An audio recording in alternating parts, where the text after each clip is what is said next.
I'm going to show you how easy and simple it is to fit one of these into your plasterboard wall. Aww.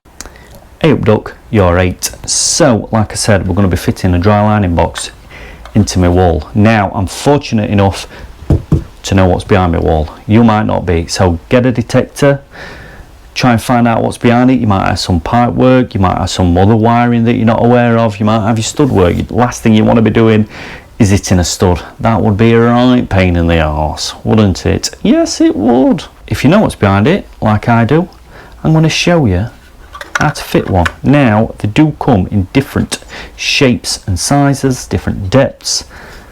That's a single, and that's a Barney Rubble. There you go. How deep's this? This is 47mm. They do one that is a bit shallower than that, if you're not fortunate enough to have the depth behind the wall like I do. So yeah, just make sure you get the right size before you start, because the last thing you want to be doing is having to go back down to Screwfix to get another one of these for 99p when it's going to cost you a £5 in petrol, innit? That'd be a right pain in the arse. Anyway, I'm going to show you tools you need, so let's crack on. Alright, tools I'm going to be using is a Gary Neville level, a Stanley knife, a dry lining saw, my drill, that's not essential but I'm going to be using it, and the correct box. Now I'm going to be fitting a double, so we don't need that, but most importantly a pencil that you've probably stolen from Screwfix. This is your dry lining box, pretty self-explanatory really. You've got some places for your wires to come, around one, a top and a bottom, that just they'll just pop out just like that. Don't make no difference if they're in there or not, so if you want to take them out you can take them out. And that one, all you're going to need just something just to pop that out with, probably use your Stanley knife or something like that.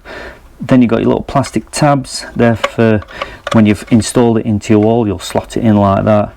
They just pop onto the inside of the dry lining. They're just going to stop it from wanting to pull away, and then your plug socket just screws into either side of them little tabs just there, and that's all there is to it. So I'm going to punch that hole out, and then we're going to mark up where we need to start sawing on the dry lining. So I'm going to feed the cables through my centre of my box, then I'm going to get my Gary Neville, put that on top. I'm going to try and centralise it in that hole that I've already made, get my bubble in the middle. All I'm going to do is go around the box, making sure that it stays level. And all I'm going to do now is just mark along the top of there. So now I'm ready to remove this. Then you're going to see the outlining of your dry lining box on the wall. Make sure that's level as well, just so it's nice and neat. And that is your box, and that boop, is going to fit beautifully inside of there. So the next thing we want to do is to cut that hole out, isn't it?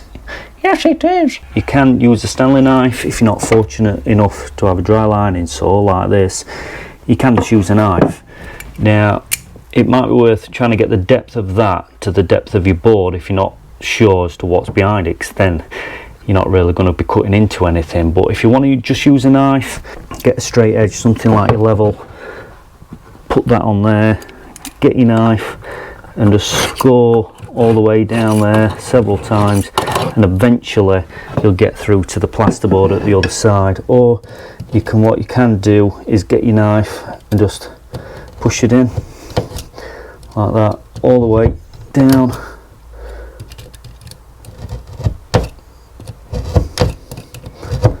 Right, until you get to the bottom. Plasterboard is not a hard thing to cut at all. It's one of the easiest and simplest things you're ever going to cut in your life. And then all you got to do then is get the knife, cut that all the way down to the bottom like that. Now you've got a super straight edge all the way to the bottom, top and bottom. You can go all the way along that, all the way along there, and it'll pull out. But now I'm going to show you how to use your dry lining saw. Two different ways of using this. First one, you can just push your saw all the way through, then just follow the line all the way down. Look at how easy and simple that is. Making sure you're not going to cut through anything around the back. There you go. How quick and simple was that? Or what you can do is get your drill and go into each 4 corners of the plasterboard, making sure you're not going to go through anything at the back. So once you've gone through each 4 corner, next thing you can do is just get your saw, just cut along the line as you did earlier, going in the opposite direction. That's all you're going to do. I've already cut that, and then we're just going to go along the bottom now, following the line.